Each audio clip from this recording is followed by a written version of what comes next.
Morning, everybody. It's Monday morning, early February. I'll make this quick. I can't believe how many hits I got on that video, the original video I put up, and everybody liked the truck and wanted to see it restored. Well, I guess I better get to work. So I'll do a brief overview of the truck. It's a 1970 White Freightliner Cascade septic tank service. Owned it since 1980 is all I can figure out from the title and the paperwork. They owned it. They sold the company to a friend of mine named Eric. Eric bought it, and he was going to use it as a backup, fix it. I don't know what his plans were, but he never did nothing. Eric owns another excavation business / septic business. This is a tank that was on the back. I'll climb up there and get a video for you guys. But the truck originally came with an 8-valve motor, which was a 2-stroke, I want to say. I'll open the door and show you. It's got a little, rust on the exhaust, not the end of the world. There's the motor. We've got to get the cab open. If you see that hydraulic pump, that's what controls the cab. It's not working. I gotta either take it apart, put oil in it, figure out why it's not working, and then once we get the cab open, we'll be able to see what's going on. There's the top of the motor. We're thinking it's an old Cummins of some kind, but until I get it all the way open, I can't tell. But it is a turboed motor, which is good news. So somebody did do some work on it at one time. Let's see if you can see anything in here. There's the turbo. So definitely not a factory engine. Supposedly the truck's been sitting inside. The calendar says 2001, the last time somebody changed it. But that could be wrong. The front brakes were removed. They used to take the front brakes off of these trucks because they were just too dangerous, from what I understand. So Eric got the truck, left it in storage forever, and then the other day, one of our mutual friends, a guy I know here locally who owns a body shop, calls me up and says, "George, you want a truck? I'm gonna make your life miserable." I said, okay, I'll take the truck, because I'm bored and don't have enough projects. So that's the pump that is used to load that. So I go over there, he says, "It's yours if you want it, here's the deal." I agreed to it, and next thing you know, I'm dragging it out. I put the video on the internet because I was gonna scrap the truck, but so many people like it, and I got so many emails and texts from friends I know that said, "Man, you gotta save this truck." Well, looks like we're gonna try to save it. Here's what's inside the, oh good Lord, what's inside that gas tank? Let's see what we can see in there. Ah, there we go.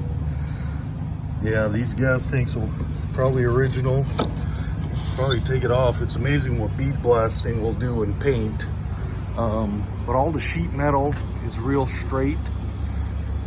Really impressed about that. That's good news. I'm gonna give you a look inside. It's got a spring suspension. It's only got, those brake cans only work when you apply the brake.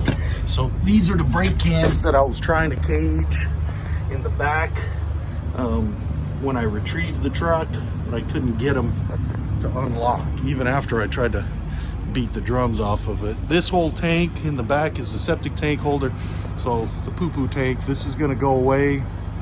I'm gonna probably take it off. If anybody wants it, hit me up, let me know. It's just bolted onto the frame. We're gonna take it off here at my shop and put a 5th wheeler on this. Maybe even change the suspension and put an air ride suspension on it. The first things first, we gotta either add hydraulic or jack oil to this, figure out why it's not working, because when I pump this, it's supposed to lift the cab. And there's a direction, so it's directional. It's supposed to lift it and close it. I got to figure out what's going on with that and go from there. But once we do that, we got to turn, see if we can get the engine to roll over and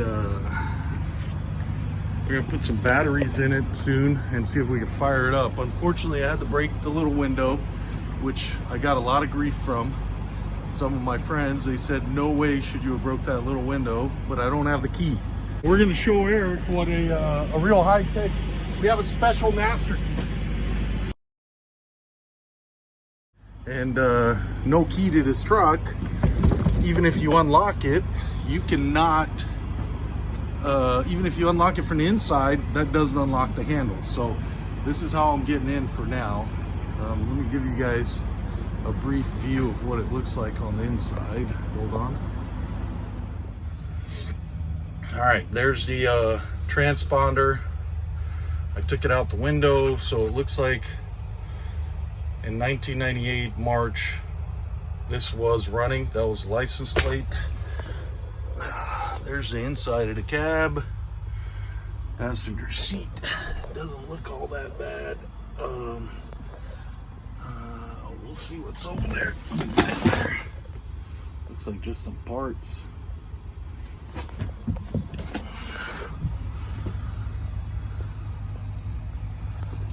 There's all the controls for the heater, the fan, defrost, air. Some more controls. There's the original radio.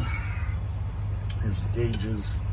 Looks like it has air pressure, aftermarket water temperature gauge, oil temperature, alternating charger.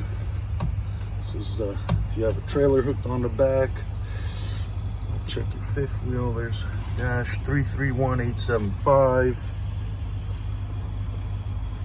This must be, oh, motor miles. Interesting. So one says motor miles, and then this one also has. So I don't know, maybe that's hours, motor miles. I don't know, motor miles. I don't know. Truck miles 331875, and then motor miles 38197. Highly doubt that's the original motor. It has interlock. There's the air. Looks like it has one wet and soggy. I'm gonna have to fix that because I had to break the window to get in because it's locked, and even if you open it on the inside, the handle does not unlock. Looks like somebody had a defrost or mirror in there. I think the truck had an ashtray at one time. I think that's hilarious. But so 2001 is what the calendar says. The inside of it looks like. All right, let me try to get out and not break my neck.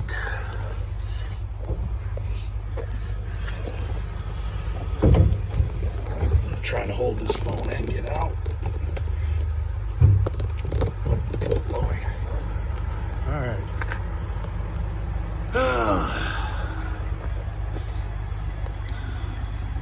Seat looks like it's in great shape.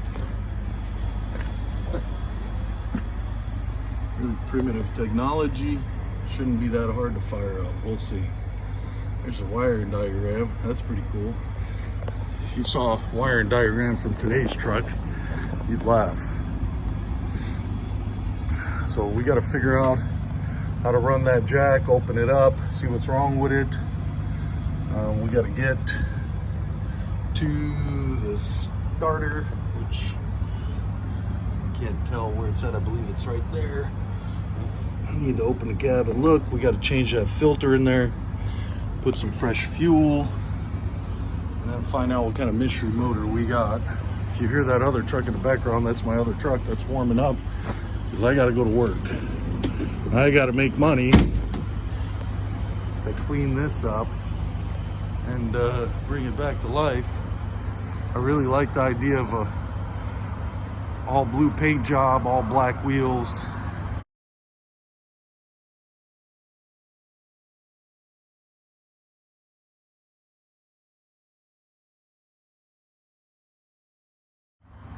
All black, just like the model I'm going to put a picture of right now. We got to find out what went here and where it's at. Looks like that's the only bend in the sheet metal. Well, there's a couple other bends, but it's never been wrecked. That's a big deal. This is where you check the coolant and the oil. right there. Or, I'm sorry, that's the coolant. I think that's transmission oil and engine oil back there. Open that door and that's how you get in. That's the radiator fill cap. So, we shall figure it out. I believe these turn. I believe those louvers turn up and down. Not 100% sure. I gotta figure that out, but I'm pretty sure they do turn open and close for the winter. They're pretty interesting. All right, well, I guess the next step is we got to get some batteries for it. And then maybe even drop the oil pan. We might be able to drop that oil pan and get under that engine and see what the bottom end of this engine looks like. It's definitely gonna need an in-frame, maybe even a whole motor. I don't know yet until we get under there and look. So, all right, well, the internet has spoken. You guys want to see this thing rescued? I guess we better rescue it.